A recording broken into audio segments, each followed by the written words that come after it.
Frankenstein, or the Modern Prometheus, by Mary Shelley. Volume 3. Walton in continuation. August 26th, 17.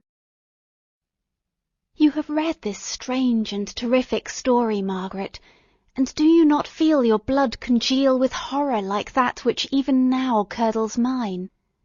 Sometimes, seized with sudden agony, he could not continue his tale. At others, his voice broken, yet piercing, uttered with difficulty the words so replete with anguish. His fine and lovely eyes were now lighted up with indignation, now subdued to downcast sorrow, and quenched in infinite wretchedness. Sometimes he commanded his countenance and tones, and related the most horrible incidents with a tranquil voice, suppressing every mark of agitation. Then, like a volcano bursting forth, his face would suddenly change to an expression of the wildest rage, as he shrieked out imprecations on his persecutor. His tale is connected, and told with an appearance of the simplest truth, yet I own to you that the letters of Felix and Safie, which he showed me, and the apparition of the monster seen from our ship, brought to me a greater conviction of the truth of his narrative than his asseverations, however earnest and connected. Such a monster has then really existence. I cannot doubt it, yet I am lost in surprise and admiration. Sometimes I endeavoured to gain from Frankenstein the particulars of his creature's formation, but on this point he was impenetrable. "Are you mad, my friend?" said he. "Or whither does your senseless curiosity lead you? Would you also create for yourself and the world a demoniacal enemy, or to what do your questions tend? Peace, peace, learn my miseries, and do not seek to increase your own." Frankenstein discovered that I made notes concerning his history. He asked to see them, and then himself corrected and augmented them in many places, but principally in giving the life and spirit to the conversations he held with his enemy. "Since you have preserved my narration," said he, "I would not that a mutilated one should go down to posterity." Thus has a week passed away, while I have listened to the strangest tale that ever imagination formed. My thoughts, and every feeling of my soul, have been drunk up by the interest for my guest which this tale, and his own elevated and gentle manners, have created. I wish to soothe him, yet can I counsel one so infinitely miserable, so destitute of every hope of consolation, to live? Oh no, the only joy that he can now know will be when he composes his shattered feelings to peace and death. Yet he enjoys one comfort, the offspring of solitude and delirium. He believes that, when in dreams, he holds converse with his friends, and derives from that communion consolation for his miseries or excitements to his vengeance. They are not the creations of his fancy, but the real beings who visit him from the regions of a remote world. This faith gives a solemnity to his reveries that render them to me almost as imposing and interesting as truth. Our conversations are not always confined to his own history and misfortunes. On every point of general literature he displays unbounded knowledge and a quick and piercing apprehension. His eloquence is forcible and touching, nor can I hear him, when he relates a pathetic incident, or endeavours to move the passions of pity or love, without tears. What a glorious creature must he have been in the days of his prosperity, when he is thus noble and godlike in ruin! He seems to feel his own worth, and the greatness of his fall. "When younger," said he, "I felt as if I were destined for some great enterprise. My feelings are profound, but I possessed a coolness of judgment that fitted me for illustrious achievements. This sentiment of the worth of my nature supported me, when others would have been oppressed, for I deemed it criminal to throw away in useless grief those talents that might be useful to my fellow creatures. When I reflected on the work I had completed, no less a one than the creation of a sensitive and rational animal, I could not rank myself with the herd of common projectors. But this feeling, which supported me in the commencement of my career, now serves only to plunge me lower in the dust. All my speculations and hopes are as nothing, and like the archangel who aspired to omnipotence, I am chained in an eternal hell. My imagination was vivid, yet my powers of analysis and application were intense. By the union of these qualities, I conceived the idea and executed the creation of a man. Even now I cannot recollect without passion my reveries while the work was incomplete. I trod heaven in my thoughts, now exulting in my powers, now burning with the idea of their effects. From my infancy I was imbued with high hopes and a lofty ambition. But how I am sunk! O my friend, if you had known me as I once was, you would not recognize me in this state of degradation. Despondency rarely visited my heart, a high destiny seemed to bear on me until I fell, never, never again to rise. Must I then lose this admirable being? I have longed for a friend, I have sought one who would sympathize with and love me.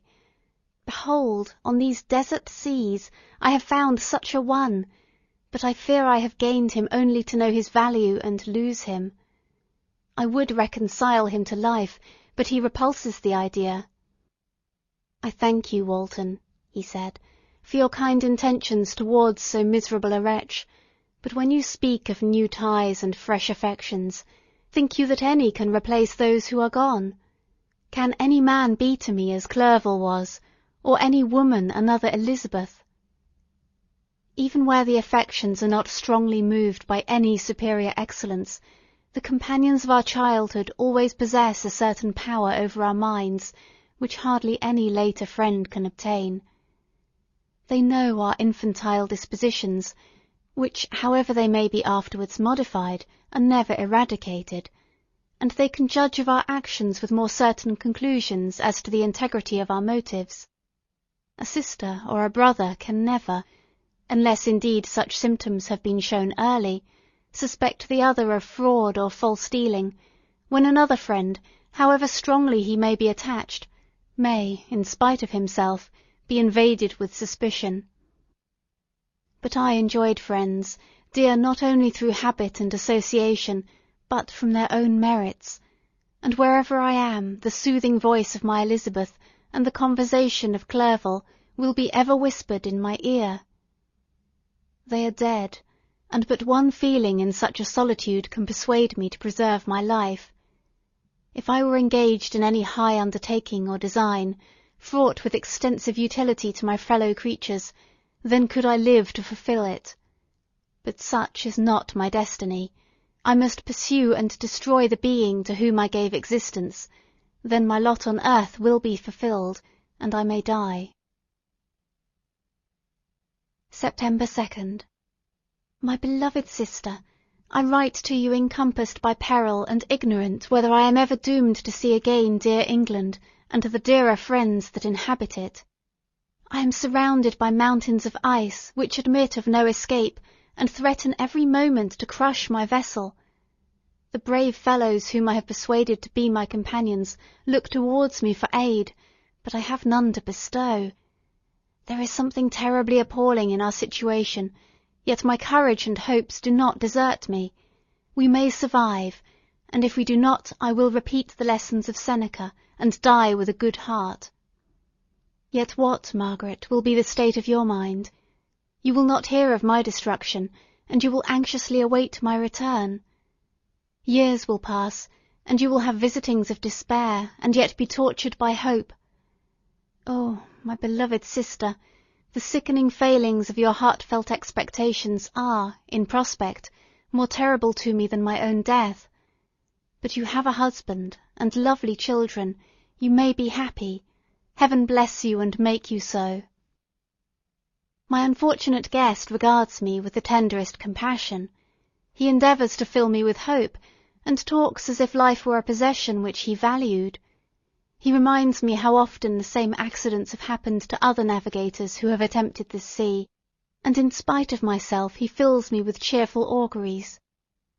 Even the sailors feel the power of his eloquence. When he speaks they no longer despair. He rouses their energies, and while they hear his voice, they believe these vast mountains of ice are molehills which will vanish before the resolutions of man. These feelings are transitory. Each day of expectation delayed fills them with fear, and I almost dread a mutiny caused by this despair. September 5th. A scene has just passed of such uncommon interest that although it is highly probable that these papers may never reach you, yet I cannot forbear recording it. We are still surrounded by mountains of ice, still in imminent danger of being crushed in their conflict. The cold is excessive, and many of my unfortunate comrades have already found a grave amidst this scene of desolation. Frankenstein has daily declined in health. A feverish fire still glimmers in his eyes, but he is exhausted, and when suddenly roused to any exertion, he speedily sinks again into apparent lifelessness. I mentioned in my last letter the fears I entertained of a mutiny. This morning, as I sat watching the wan countenance of my friend, his eyes half closed and his limbs hanging listlessly, I was roused by half a dozen of the sailors who desired admission into the cabin. They entered, and their leader addressed me. He told me that he and his companions had been chosen by the other sailors to come in deputation to me, to make me a demand, which in justice I could not refuse. We were immured in ice, and should probably never escape, but they feared that, if, as was possible, the ice should dissipate, and a free passage be opened, I should be rash enough to continue my voyage, and lead them into fresh dangers after they might happily have surmounted this. They desired, therefore, that I should engage with a solemn promise that if the vessel should be freed, I would instantly direct my course southward. This speech troubled me. I had not despaired, nor had I yet conceived the idea of returning if set free. Yet could I, in justice, or even in possibility, refuse this demand? I hesitated before I answered, when Frankenstein, who had at first been silent, and indeed now appeared hardly to have force enough to attend, now roused himself. His eyes sparkled and his cheeks flushed with momentary vigour. Turning towards the men, he said, "What do you mean? What do you demand of your captain? Are you then so easily turned from your design? Did you not call this a glorious expedition? And wherefore was it glorious? Not because the way was smooth and placid as a southern sea, but because it was full of dangers and terror, because at every new incident your fortitude was to be called forth and your courage exhibited, because danger and death surrounded, and these dangers you were to be brave and overcome. For this was it a glorious, for this was it an honourable undertaking. You were hereafter to be hailed as the benefactors of your species, your names adored as belonging to brave men who encountered death for honour and the benefit of mankind. And now, behold, with the first imagination of danger, or, if you will, the first mighty and terrific trial of your courage, you shrink away, and are content to be handed down as men who had not strength enough to endure cold and peril. And so, poor souls, they were chilly, and returned to their warm firesides. Why, that requires not this preparation. Ye need not have come thus far, and dragged your captain to the shame of a defeat, merely to prove yourselves cowards. Oh, be men, or be more than men. Be steady to your purposes and firm as a rock. This ice is not made of such stuff as your hearts may be. It is mutable, cannot withstand you, if you say that it shall not. Do not return to your families with the stigma of disgrace marked on your brows. Return as heroes who have fought and conquered, and who know not what it is to turn their backs on the foe."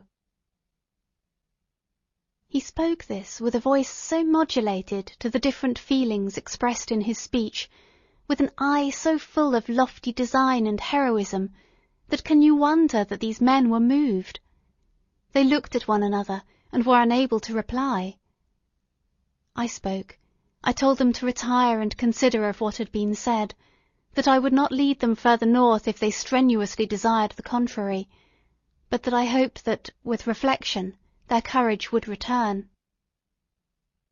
They retired, and I turned towards my friend, but he was sunk in languor and almost deprived of life.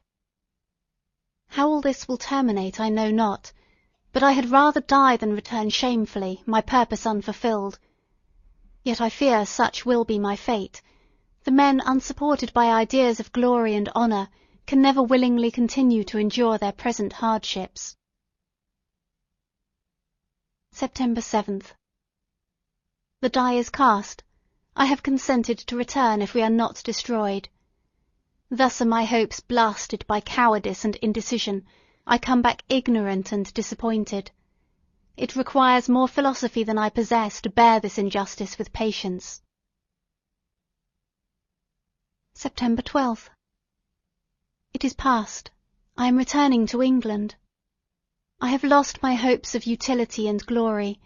I have lost my friend. But I will endeavour to detail these bitter circumstances to you, my dear sister, and while I am wafted towards England and towards you, I will not despond. September 9th, the ice began to move, and roarings like thunder were heard at a distance, as the islands split and cracked in every direction. We were in the most imminent peril, but as we could only remain passive, my chief attention was occupied by my unfortunate guest, whose illness increased in such a degree that he was entirely confined to his bed. The ice cracked behind us, and was driven with force towards the north. A breeze sprung from the west, and on the 11th the passage towards the south became perfectly free. When the sailors saw this, and that their return to their native country was apparently assured, a shout of tumultuous joy broke from them, loud and long continued. Frankenstein, who was dozing, awoke, and asked the cause of the tumult. "They shout," I said, "because they will soon return to England." "Do you then really return?" "Alas, yes. I cannot withstand their demands. I cannot lead them unwillingly to danger, and I must return." "Do so, if you will, but I will not. You may give up your purpose, but mine is assigned to me by Heaven, and I dare not. I am weak, but surely the spirits who assist my vengeance will endow me with sufficient strength." Saying this, he endeavoured to spring from the bed, but the exertion was too great for him. He fell back and fainted. It was long before he was restored, and I often thought that life was entirely extinct. At length he opened his eyes, but he breathed with difficulty and was unable to speak. The surgeon gave him a composing draught, and ordered us to leave him undisturbed. In the meantime he told me that my friend had not many hours to live. His sentence was pronounced, and I could only grieve and be patient. I sat by his bed watching him. His eyes were closed, and I thought he slept, but presently he called to me in a feeble voice, and bidding me come near, said, "Alas! the strength I relied on is gone.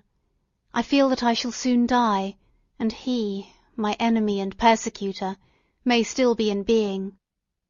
Think not, Walton, that in the last moments of my existence I feel that burning hatred and ardent desire of revenge I once expressed, but I feel myself justified in desiring the death of my adversary. During these last days I have been occupied in examining my past conduct, nor do I find it blamable. In a fit of enthusiastic madness I created a rational creature, and was bound towards him to assure, as far as was in my power, his happiness and well-being. This was my duty, but there was another still paramount to that. My duties towards my fellow creatures had greater claims to my attention, because they included a greater proportion of happiness or misery. Urged by this view, I refused, and I did right in refusing, to create a companion for the first creature. He showed unparalleled malignity and selfishness in evil. He destroyed my friends. He devoted to destruction beings who possessed exquisite sensations, happiness, and wisdom. Nor do I know where this thirst for vengeance may end. Miserable himself, that he may render no other wretched, he ought to die. The task of his destruction was mine, but I have failed. When actuated by selfish and vicious motives, I asked you to undertake my unfinished work, and I renew this request now when I am only induced by reason and virtue. Yet I cannot ask you to renounce your country and friends to fulfil this task, and now that you are returning to England, you will have little chance of meeting with him. But the consideration of these points, and the well-balancing of what you may esteem your duties, I leave to you. My judgment and ideas are already disturbed by the near approach of death. I dare not ask you to do what I think right, for I may still be misled by passion. That he should live to be an instrument of mischief disturbs me. In other respects, this hour, when I momentarily expect my release, is the only happy one which I have enjoyed for several years. The forms of the beloved dead flit before me, and I hasten to their arms. Farewell, Walton. Seek happiness in tranquillity, and avoid ambition, even if it be only the apparently innocent one of distinguishing yourself in science and discoveries. Yet why do I say this? I have myself been blasted in these hopes, yet another may succeed. His voice became fainter as he spoke, and at length, exhausted by his effort, he sunk into silence. About half an hour afterwards he attempted again to speak, but was unable. He pressed my hand feebly, and his eyes closed for ever, while the irradiation of a gentle smile passed away from his lips.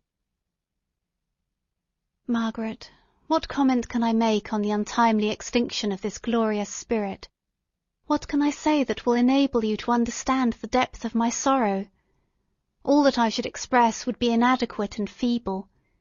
My tears flow, my mind is overshadowed by a cloud of disappointment. But I journey towards England, and I may there find consolation. I am interrupted. What do these sounds portend? It is midnight, the breeze blows fairly, and the watch on deck scarcely stir. Again, there is a sound as of a human voice, but hoarser. It comes from the cabin where the remains of Frankenstein still lie. I must arise and examine. Good night, my sister. Great God! What a scene has just taken place! I am yet dizzy with the remembrance of it. I hardly know whether I shall have the power to detail it, yet the tale which I have recorded would be incomplete without this final and wonderful catastrophe. I entered the cabin, where lay the remains of my ill-fated and admirable friend. Over him hung a form which I cannot find words to describe, gigantic in stature, yet uncouth and distorted in its proportions. As he hung over the coffin, his face was concealed by long locks of ragged hair, but one vast hand was extended, in colour and apparent texture like that of a mummy. When he heard the sound of my approach, he ceased to utter exclamations of grief and horror, and sprung towards the window. Never did I behold a vision so horrible as his face, of such loathsome yet appalling hideousness. I shut my eyes involuntarily, and endeavoured to recollect what were my duties with regard to this destroyer. I called on him to stay. He paused, looking on me with wonder, and again turning towards the lifeless form of his creator, he seemed to forget my presence, and every feature and gesture seemed instigated by the wildest rage of some uncontrollable passion. "That is also my victim," he exclaimed. "In his murder my crimes are consummated. The miserable series of my being is wound to its close. O Frankenstein, generous and self-devoted being, what does it avail that I now ask thee to pardon me? I, who irretrievably destroyed thee by destroying all thou lovest. Alas, he is cold, he cannot answer me." His voice seemed suffocated, and my first impulses, which had suggested to me the duty of obeying the dying request of my friend in destroying his enemy, were now suspended by a mixture of curiosity and compassion. I approached this tremendous being. I dared not again raise looks upon his face. There was something so scaring and unearthly in his ugliness. I attempted to speak, but the words died away on my lips. The monster continued to utter wild and incoherent self-reproaches. At length I gathered resolution to address him in a pause of the tempest of his passion. "Your repentance," I said, "is now superfluous. If you had listened to the voice of conscience, and heeded the stings of remorse, before you had urged your diabolical vengeance to this extremity, Frankenstein would yet have lived." "And do you dream?" said the demon. "Do you think that I was then dead to agony and remorse? He continued, pointing to the corpse, he suffered not more in the consummation of the deed, oh, not the 10,000th portion of the anguish that was mine during the lingering detail of its execution. A frightful selfishness hurried me on, while my heart was poisoned with remorse. Think ye that the groans of Clerval were music to my ears? My heart was fashioned to be susceptible of love and sympathy, and when wrenched by misery to vice and hatred, it did not endure the violence of the change without torture, such as even you cannot imagine. After the murder of Clerval, I returned to Switzerland heartbroken and overcome. I pitied Frankenstein, my pity amounted to horror, I abhorred myself. But when I discovered that he, the author at once of my existence and of its unspeakable torments, dared to hope for happiness, that while he accumulated wretchedness and despair upon me, he sought his own enjoyment in feelings and passions, from the indulgence of which I was forever barred, then impotent envy and bitter indignation filled me with an insatiable thirst for vengeance. I recollected my threat, and resolved that it should be accomplished. I knew that I was preparing for myself a deadly torture, but I was the slave, not the master, of an impulse which I detested, yet could not disobey. Yet when she died, nay, then I was not miserable. I had cast off all feeling, subdued all anguish, to riot in the excess of my despair. Evil thenceforth became my good. Urged thus far, I had no choice but to adapt my nature to an element which I had willingly chosen. The completion of my demoniacal design became an insatiable passion, and now it is ended. There is my last victim." I was at first touched by the expressions of his misery, yet when I called to mind what Frankenstein had said of his powers of eloquence and persuasion, and when I again cast my eyes on the lifeless form of my friend, indignation was rekindled within me. "Wretch," I said, "it is well that you come here to whine over the desolation that you have made. You throw a torch into a pile of buildings, and when they are consumed you sit among the ruins and lament the fall. Hypocritical fiend! If he whom you mourn still lived, still would he be the object, again would he become the prey, of your accursed vengeance. It is not pity that you feel, you lament only because the victim of your malignity is withdrawn from your power." "Oh, it is not thus, not thus," interrupted the being. "Yet such must be the impression conveyed to you, by what appears to be the purport of my actions. Yet I seek not a fellow feeling in my misery, no sympathy may I ever find. When I first sought it, it was the love of virtue, the feelings of happiness and affection with which my whole being overflowed, that I wished to be participated. But now that virtue has become to me a shadow, and that happiness and affection are turned into bitter and loathing despair, in what shall I seek for sympathy? I am content to suffer alone, while my sufferings shall endure. When I die, I am well satisfied that abhorrence and opprobrium should load my memory. Once my fancy was soothed with dreams of virtue, of fame, and of enjoyment. Once I falsely hoped to meet with beings who, pardoning my outward form, would love me for the excellent qualities which I was capable of bringing forth. I was nourished with high thoughts of honour and devotion. But now vice has degraded me beneath the meanest animal.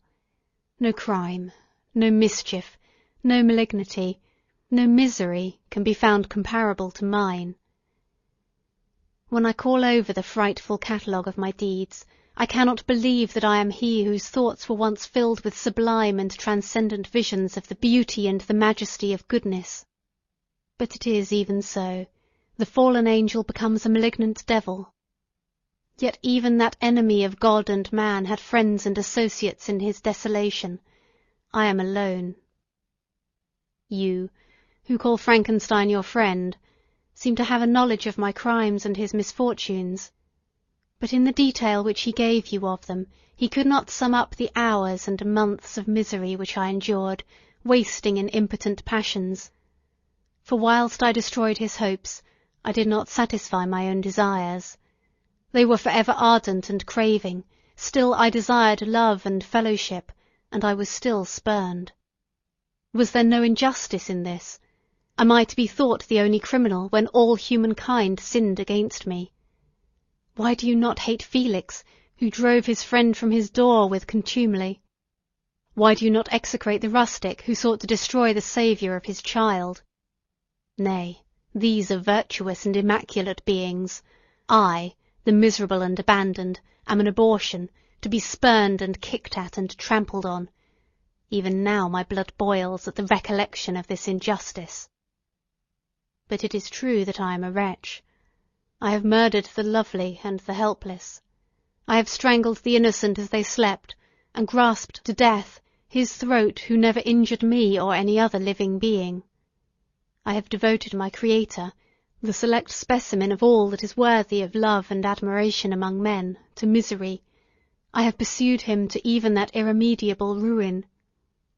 There he lies, white and cold in death. You hate me, but your abhorrence cannot equal that with which I regard myself. I look on the hands which executed the deed, think on the heart in which the imagination of it was conceived, and long for the moment when they will meet my eyes, when it will haunt my thoughts no more. Fear not that I shall be the instrument of future mischief. My work is nearly complete. Neither yours nor any man's death is needed to consummate the series of my being, and accomplish that which must be done, but it requires my own. Do not think that I shall be slow to perform this sacrifice. I shall quit your vessel on the ice raft which brought me thither, and shall seek the most northern extremity of the globe.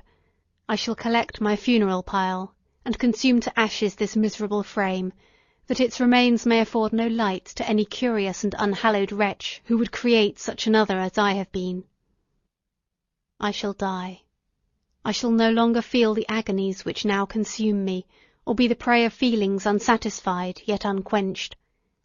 He is dead who called me into being, and when I shall be no more, the very remembrance of us both will speedily vanish.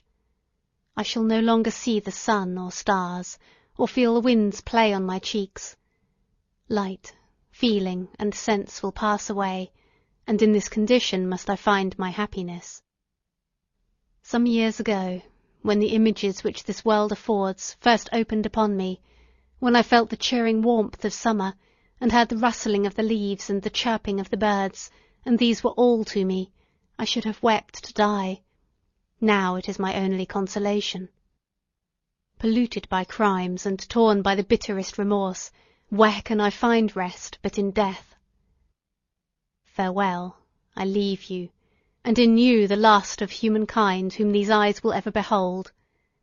Farewell, Frankenstein, if thou wert yet alive, and yet cherished a desire of revenge against me, it would be better satiated in my life than in my destruction. But it was not so. Thou didst seek my extinction, that I might not cause greater wretchedness. And if yet, in some mode unknown to me, thou hast not yet ceased to think and feel, thou desirest not my life for my own misery. Blasted as thou wert, my agony was still superior to thine, for the bitter sting of remorse may not cease to rankle in my wounds until death shall close them for ever. But soon, he cried, with sad and solemn enthusiasm, I shall die, and what I now feel be no longer felt. Soon these burning miseries will be extinct. I shall ascend my funeral pyre triumphantly, and exult in the agony of the torturing flames. The light of that conflagration will fade away, my ashes will be swept into the sea by the winds. My spirit will sleep in peace, or, if it thinks, it will not surely think thus. Farewell. He sprung from the cabin window as he said this upon the ice raft which lay close to the vessel. He was soon borne away by the waves, and lost in darkness and distance.